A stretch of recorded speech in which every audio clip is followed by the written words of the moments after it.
Wagwan, welcome back to my channel 876 Recipes News TV. A number of charges have been laid posthumously against Kevin Smith, who was the pastor of Pathways International Kingdom Restoration Ministries in Montego Bay, St. James. Mr. Smith died in a motor vehicle crash on the Linstead bypass in St. Catherine on Monday. The charges include 2 counts of murder, 1 count of wounding with intent, illegal possession of a firearm and ammunition, conspiracy to murder and shooting with intent.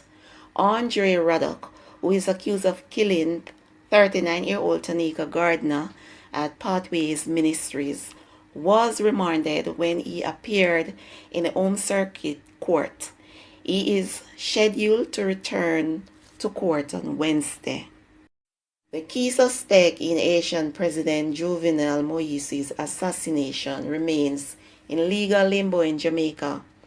The Haitian government is working to extradite Mario Palacios, the former Colombian military officer who was found recently in Manchester, Jamaica.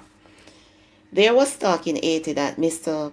Palacios might be extradited to the US, which has been working with Haitian authorities to bring the assassin to justice.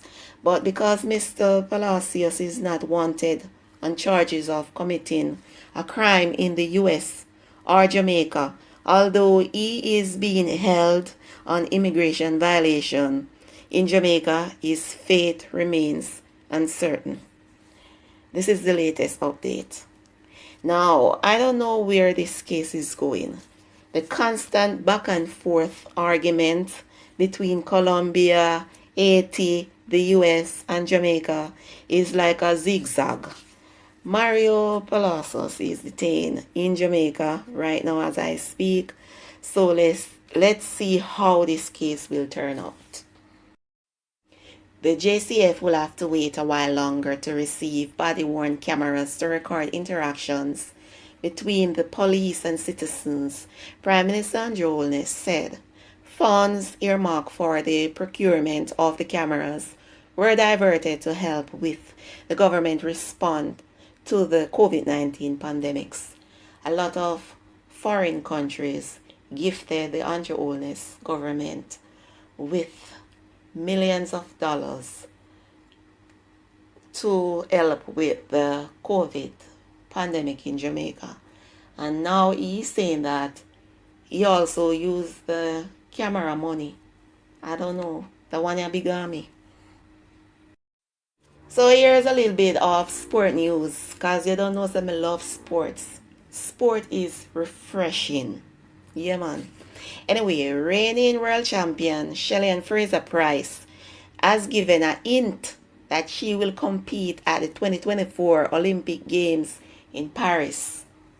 Oh, things have changed. My. Things have definitely changed, I was looking at this, okay, realistically, or what makes sense is I go to 2022 in Oregon and then I call it, but then I run 10.6 2 times.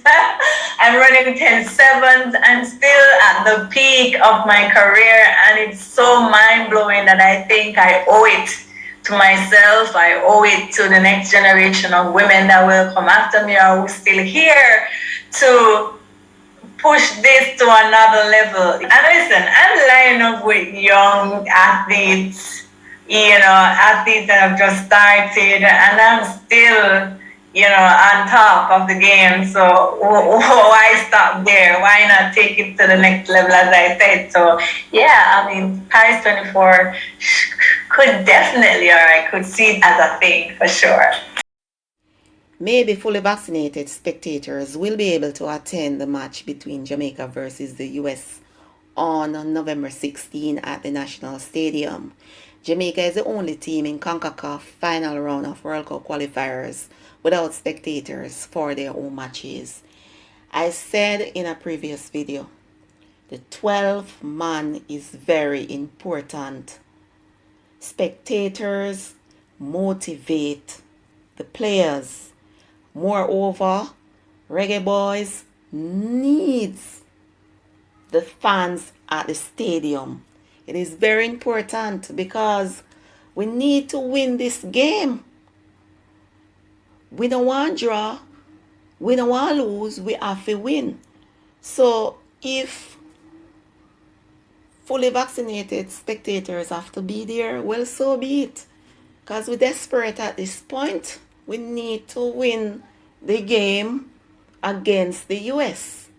For us to have a sporting event, first of all, we have to be able to confirm that all of the persons who have indicated that they are vaccinated are in fact vaccinated, and that's a part of the authentication system that we're seeking to put in place.